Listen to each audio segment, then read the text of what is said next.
রাসূল সাল্লাল্লাহু আলাইহি সাল্লাম তার দুয়াতে বলতেন, তিনি তার সালাতে দোয়া হিসাবে পড়তেন, আল্লাহুম্মা ইন্নী আউযু বিকা মিনাল জুবনি ওয়া আউযু বিকা মিনাল বুখলি।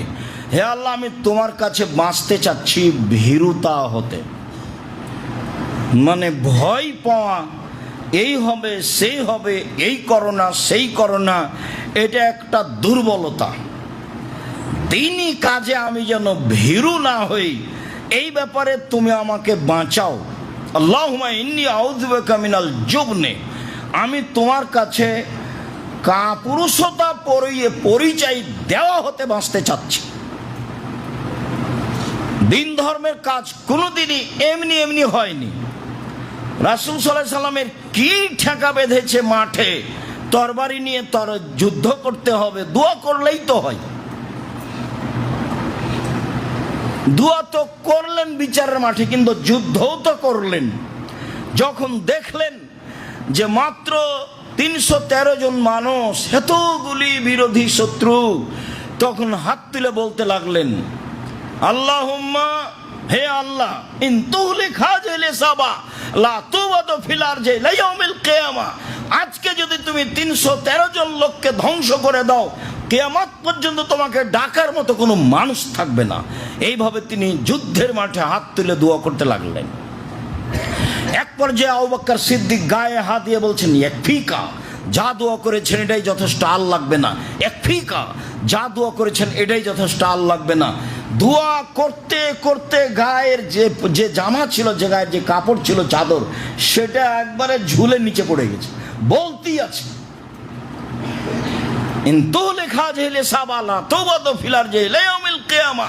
আজকে যদি তুমি এদের ধ্বংস করে দাও, কিয়ামত পর্যন্ত তোমাকে ডাকার মতো মানুষ থাকবে না। যুদ্ধে তিনি নেমেছেন, তিনি প্রধান সেনাপতি আছেন, তারপরে এভাবে দোয়া করছেন। কত সমস্যা একটার পর একটা, সব জানা আছে। আসলে সরাসরি আল্লাহ ইসলাম আমি আর আপনি যেভাবে বলি সেভাবে করেননি, এটা তিনি মানুষের উপরে চাপিয়ে রেখেছেন। মানুষকে ভীরু হওয়া থেকে বেঁচে থাকতে হবে, এই কথা আল্লাহ রাসূল শিখিয়ে দিলেন। যা তিনি সালাতে বলতেন, আউযু বিকা মিনাল বুখল, হে আল্লাহ, তোমার কাছে আমি কৃপণতা থেকে বাঁচতে চাচ্ছি। কৃপণতা কি জিনিস? কৃপণতা থেকে বাঁচতে হবে কেন? কৃপণতা মানুষকে জাহান্নামে টেনে নিয়ে যায়। তোমার কাছে বাঁচতে চাচ্ছি কৃপণা হতে। আল্লাহুম্মা আউযু বিকা মিনাল জুবনি ওয়াল বুখলি, তোমার কাছে আমি কৃপণতা থেকে বাঁচতে চাচ্ছি। যখনই যে কেউই চাইবে, সে জমিদার হোক, সে মদ খায়, তারি খায়, খারাপ লাগলে 2 টাকা দিয়ে সরে যাবেন চাইলে। আর যখন নিজে থেকে দিবেন, তখন যাকে দিচ্ছেন সে যেন পরহেজগার হয়। যেই প্রতিষ্ঠানে দিচ্ছেন সেই প্রতিষ্ঠান যেন শিরক মুক্ত হয়, সেই প্রতিষ্ঠান যেন বিদআত মুক্ত হয়। যাকে দিচ্ছেন তাকে যেন আপনাকে ভালো লাগে, অন্যথায় এই দান আবার পাল্টা আপনার বিরুদ্ধে দাঁড়াবে। কেন? আপনি অন্যায়ের সহযোগিতা করেছেন। দিন বলে আপনি দিলেন, তা আপনি কেন বিবেচনা করেন না? ফাসালু আহলা যিকরি ইন কুনতুম লা তা'লামুন বিল বায়িনাতি ওয়াজ জবর। পৃথিবীর মানুষ, তোমরা না জানা জিনিস জানতে চাও প্রমাণ সহকারে। হুজুর কত বড় এই কথা আল্লাহ বলেননি। আল্লাহ বলছেন, যা জানবা তা প্রমাণ সহকারে জানো। আর দিন রাত আপনাকে বলছি, শরীয়তের একটা কাজও প্রমাণ ছাড়া নয়। এ তো একটা চলন্ত নীতির ওপরে এসে ঢুকেছে। চলন্ত নীতি ছিল জাহেলিয়াত, বন্যতা, বর্বরতা। তার এখন এসে ইসলাম ঢুকছে নতুন ভাবে। যেটাই করবে সেটাই নবী বলেছেন, যেটাই করবে সেটা আল্লাহ বলেছেন। না হলে তো জাহেলিয়াত ছিলই। একটা তো নিয়ম নীতি ছিল, সবটাই ঠেকাতে হবে আল্লাহর কথা দিয়ে এবং রাসূলের কথা দিয়ে। তো তোমার কাছে বাঁচতে চাচ্ছি কৃপণতা হতে। তারপরে বলছেন, ওয়াউযু বিকা মিন ওয়াউযু আন আরজালিল উমর, তোমার কাছে বাঁচতে চাচ্ছি অথর্ব অচল বয়স হতে। যে বয়সে আমাকে ধরে নিয়ে মানুষ পেশাব পায়খানায় যাবে, আমাকে ধরে নিয়ে মেডিকেল নিয়ে যাবে, আমি নিজের গতিতে চলতে পারবো না, এরকম বয়স আমি তোমার কাছে চাই না। আল্লাহুম্মা আউযু বিকা মিনাল জুবনি ওয়াল বুখলি ওয়া আউযু বিকা মিন উরাদ্দান ইলা আরজালিল উমরে। একেবারে অথর্ব অচল বয়স আমাকে ফিরিয়ে দেওয়া হোক, এটা আমি চাচ্ছি না। আল্লাহুম্মা আতি নাফসি তাকওয়াহা, হে আল্লাহ তুমি আমার আত্মাকে পরহেজগারিতা দাও। আল্লাহুম্মা আতি নাফসি তাকওয়াহা ওয়া যাক্কিহা, তুমি আমার আত্মাকে পবিত্র করো। খায়রু আনতা মান যাক্কাহা, আর তুমি হচ্ছে উত্তম পবিত্রকারী। তুমি যদি আমার আত্মাকে পরিষ্কার করো, তাহলে তো আমি এত ঝামেলার মধ্যে পড়ি না, এত মোবাইল দেখি না, আমি এত পাপের মধ্যে জড়াই না। তুমি এটা করো না। আল্লাহুম্মা আতি নাফসি তাকওয়াহা ওয়া যাক্কিহা ওয়া আনতা খায়রু মান যাক্কাহা, তুমি উত্তম যে পবিত্র করতে পারে। আনতা ওয়ালিয়ুহা মাওলাহা, তুমি তো আত্মার অভিভাবক, তুমি তো আত্মার মালিক, করে দাও। আনতা ওয়ালিয়ুহা মাওলাহা, আল্লাহুম্মা ইন্নী আউযু বিকা মিন ইলমিন লা ইয়ানফা, ওরকম দোয়া করতে চায় না, ওরকম বিদ্যা চায় না যে বিদ্যা উপকার করে না। আল্লাহুম্মা ইন্নী আউযু বিকা মিন ইলমিন লা ইয়ানফা, ওই বিদ্যা চায় না যে বিদ্যা উপকার করে না। আউযু বিকা মিন কালবিন লা ইয়াখশা, ওই আত্মা চায় না যে আত্মা তোমার ভয়ে কাঁদে না, ওই অন্তর চায় না যে অন্তর তোমার ভয়ে কাঁদে না। অনাফসিন লা ইয়াসবাউ, ওই আত্মা চায় না যে আত্মা তৃপ্তি লাভ করে না। অমিন দাওয়াতিন লা ইস্তাজাবু লাহা, ওই দোয়া করতে চায় না যে দোয়া কবুল হয় না। আল্লাহুম্মা ইন্নী আউযু বিকা মিন ইলমিন লা ইয়ানফা ওয়া মিন কালবিন লা ইয়াখশা ওয়া মিন নাফসিন লা তাসবা ওয়া মিন দাওয়াতিন লা ইস্তাজাবু লাহা, এই দোয়া তিনি সালাম ফেরার পূর্বে পড়তেন। আমার ইবনে ইয়াসির রাদিয়াল্লাহু তাআলা আনহু বলেন, কানান নবী সাল্লাল্লাহু আলাইহি ওয়াসাল্লাম ইয়াকুলু ফি দুআয়ে ফি সলাতে, আল্লাহর নবী সালাতে তার দুআতে পড়তেন, এগুলো সব দুরুদের পরে তিনি বলতেন, আল্লাহুম্মা বিইলমিকাল গায়বা, অদৃশ্যের জ্ঞান তোমার কাছে আছে, কুদরাতিকা আলাল খালকে, মাখলুকের ওপরে ক্ষমতা তোমার রয়েছে, সব সৃষ্টির উপরে ক্ষমতা তোমার, অদৃশ্যের জ্ঞান তোমার, সব মাখলুকের উপরে ক্ষমতা তোমার। একটা কথা শোনো, আহিনি মা আলেমতা হায়াতা খায়রানলি, আমাকে জীবিত রাখো যতদিন আমার বেঁচে থাকা কল্যাণকর হবে। অত্তাওয়াফানি এজা আলেমতা আল অফাতা খায়রানলি, আর মরণ দাও যখন আমার জন্য মরে যাওয়া ভালো হবে। যখন আমার বেঁচে থাকা ভালো নয় তখন আমি বেঁচে থাকতে চাই না। যতক্ষণ আমার বেঁচে থাকা কল্যাণকর ততক্ষণ তুমি আমাকে বাঁচিয়ে রাখো, আর যখনই আমার মরে যাওয়া আমার জন্য কল্যাণকর তখনও তুমি আমার মরণ দাও। ওয়াসআলুকা খাসিয়াতাকা ফিল গায়বে ওয়াশ শাহাদাতে, আর তোমার কাছে চাচ্ছি তোমাকে দেখেও না দেখে যেন তোমাকে আমি ভয় করি, তোমার ভীতি চাচ্ছি, তোমার যেন ভয় ভীতি আমার অন্তরে থাকে, দৃশ্যমান বিষয়ে অদৃশ্যমান বিষয়ে, দেখেও না দেখে তোমার ভয় ভীতি আমার অন্তরে তোমার কাছে চাচ্ছি। ওয়াসালুকা কালিমাতাল হাক্কে ফির রিদা ওয়াল গাযব, সত্য কথা বলবো, পরিস্থিতি অনুকূলে হলেও পরিস্থিতি প্রতিকূলে হলেও, এইটা দাও আমি যেন সত্য বলতে পারি। ওয়াসালুকাল কাসদা ফিল ফাকরে ওয়াল গিনা, আর খরচে মধ্যম পন্থা চাচ্ছি তোমার কাছে, ধনী হলেও গরিব হলেও। হঠাৎ করে যদি অন্যায় পয়সা জমা হয়ে যায় তখন বাজারে সবচেয়ে বড় মাছ কিনতে মন চাইবে, আর যখন সব পথঘাট বন্ধ হয়ে যাবে তখন আর বড় মাছ কেন, পুঁটির মাছও কিনা যাবে না, যেটা আপনাদের চোখের সামনে ঘটেছে, ঘটছে। এইরকম আমি চাই না। ওয়াসআলুকা আল কাসদা ফিল ফাকরে ওয়াল গিনা, ধনীও দরিদ্র অবস্থায় মধ্যম পন্থায় খরচ করা তোমার কাছে চাই, বোকামি খরচ যেন মাথার উপরে চেপে না যায়। স্ত্রী একটা বলল সেটা করে ফেললাম, এমনটা যেন না হয়, যার কারণে মিথ্যে কথা বলতে হবে, মিথ্যার আশ্রয় নিতে হবে, এলাকা থেকে পালিয়ে যেতে হবে, এটা যেন না হয়। ওয়াসালাকা নাইমান লা তানফাদ, এমন অনুগ্রহ দাও যেটা শেষ হবে না, আজ দিলে কাল নেই, এটা চাই না। যার জন্য ওইসব নেতৃত্ব নিয়েন না, যেটা কাল, এখন তো আপনাকে স্যার বলছে অনেকেই, কাল যদি আপনি রাস্তায় পড়ে থাকেন কেউ ভিক্ষাও দিবে না, এটা কেন হবে? এটা কেন আপনি নেবেন? এইটা থেকে আপনাকে বাঁচতে হবে আল্লাহর কাছে। এই যে বলছেন আল্লাহ রাসূল, ওয়াসালাকা নাইমান লা তানফাদ, এমন অনুগ্রহ দাও যেটা শেষ হবে না, বাস যেটা আমার জন্য সাধবে সেটা দিবা, যেটা আমার হায়াত পর্যন্ত থেকে যাবে। ওয়াসালাকা কুররাতা আইনিন লা তানকাতেও, আর জীবনে এমন সুখ শান্তি দাও আহাল পরিবার নিয়ে যাতে করে কোনো সময় এটা বিচ্ছিন্ন না হয়। ওয়াস আলোকা রেজান বাদাল কাজায়, আমি জানি তোমার সিদ্ধান্ত হয়ে গেছে, যেটা হয়েছে হয়েছে, সেটা আমি তোমার কাছে জানতে চাচ্ছি না, তোমার সিদ্ধান্তের পরে আমি তোমার সন্তুষ্টি চাচ্ছি। কি সিদ্ধান্ত তোমার হয়েছে সেটা আমি জানি, তোমার সিদ্ধান্তের পরেও আমি তোমার কাছে তোমার সন্তুষ্টি চাচ্ছি। রয়জান বাদাল কাজায়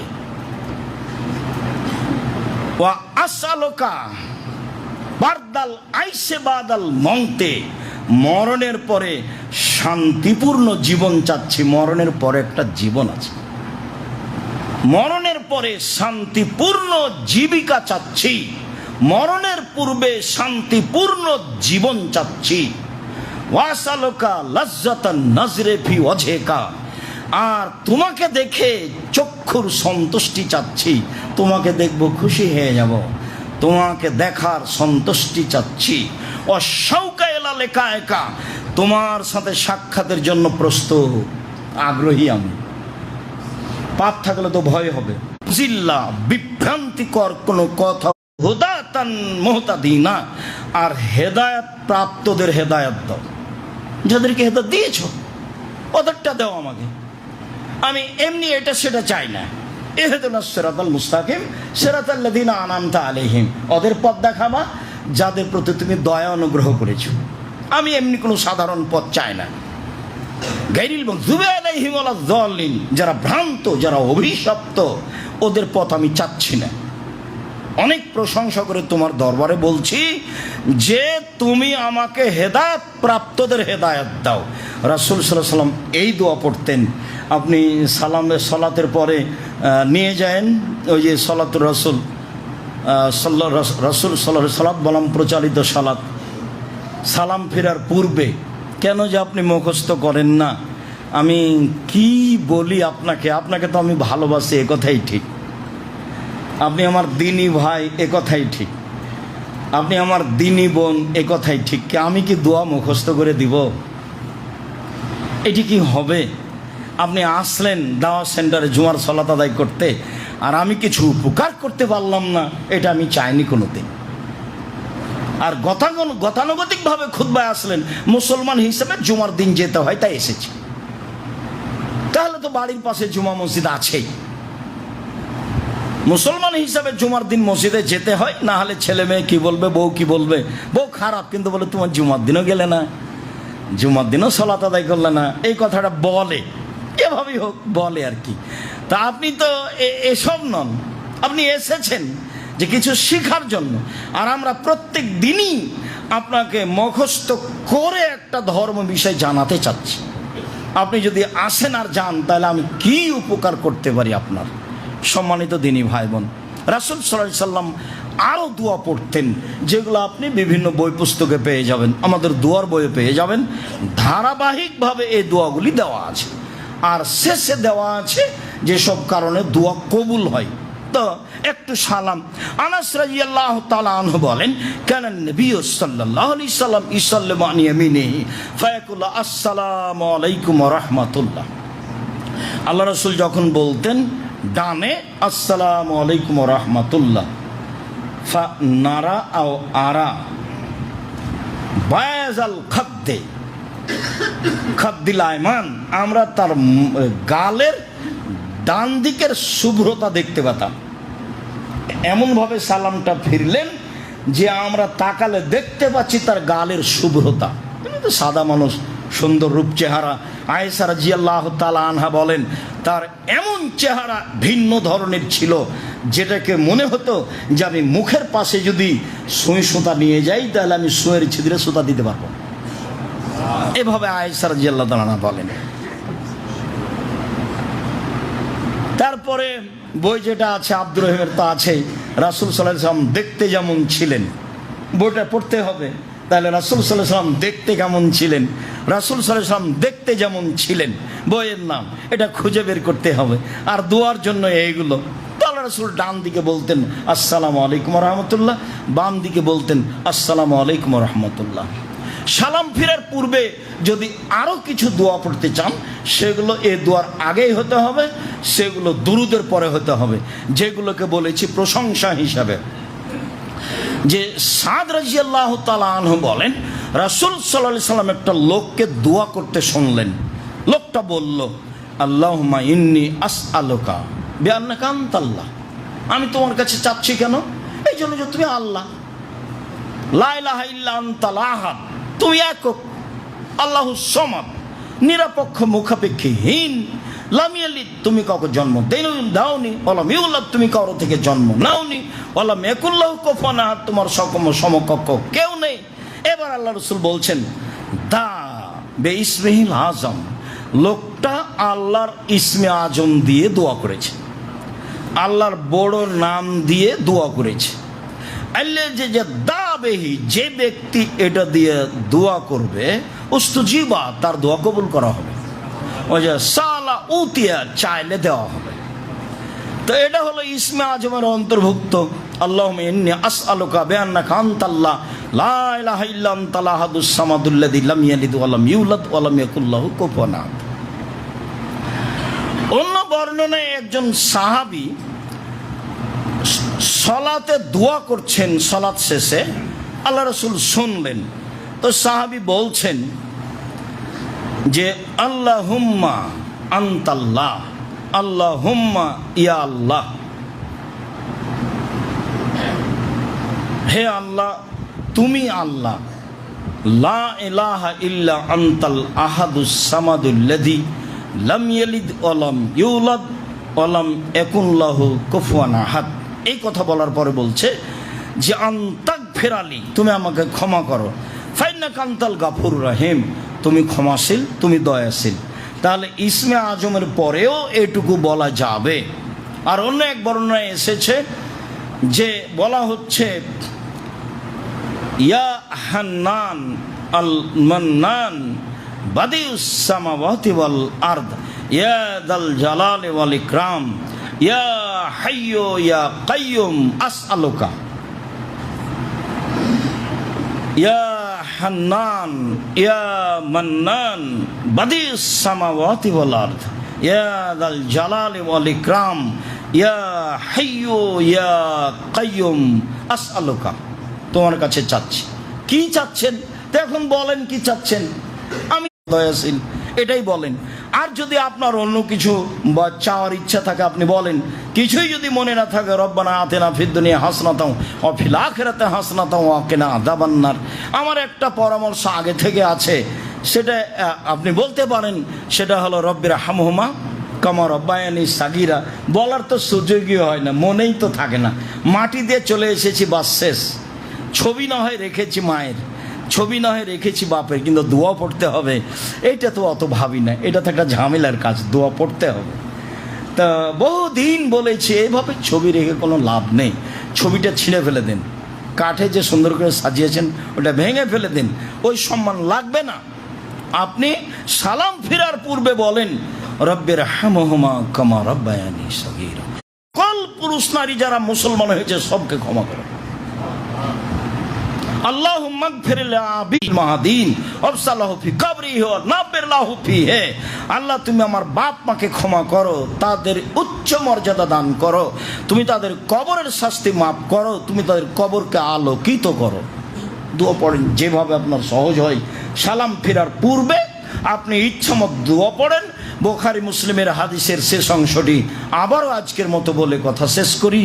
রাসূল সাল্লাল্লাহু আলাইহি ওয়াসাল্লাম বললেন, আত্তাহিয়াতু পড়ার পরে, তাশাহুদ পড়ার পরে, সুম্মাল ইয়াতাখাইয়ার মিনাদ দুআয়ে মা জাবাহু ইলাইহি, তারপর সে পছন্দ করে নেক, বাছাই করে নেক কি কি দোয়া তাকে ভালো লাগে। যেসব দোয়া ভালো লাগে সেটা কোরআন মাজিদের হোক, সেটা হাদিসের হোক, সেটা বলতে থাকে। তো আপনাকে তো মুখস্থ করতে হবে, নাহলে আপনি বলবেন কি করে?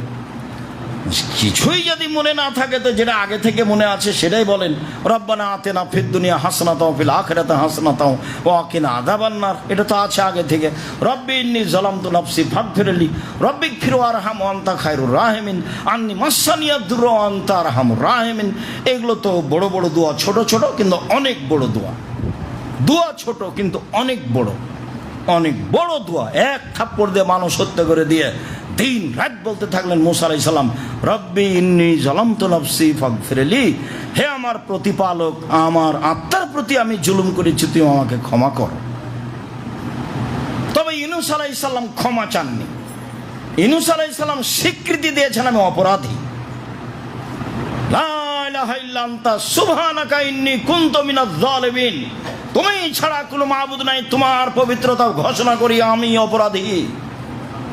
লা ইলাহা ইল্লা আনতা সুবহানাকা ইন্নী কুনতু মিনাজ জালিমিন, তুমি ছাড়া কোনো মাবুদ নাই, তোমার পবিত্রতা ঘোষণাকারী আমি অপরাধী।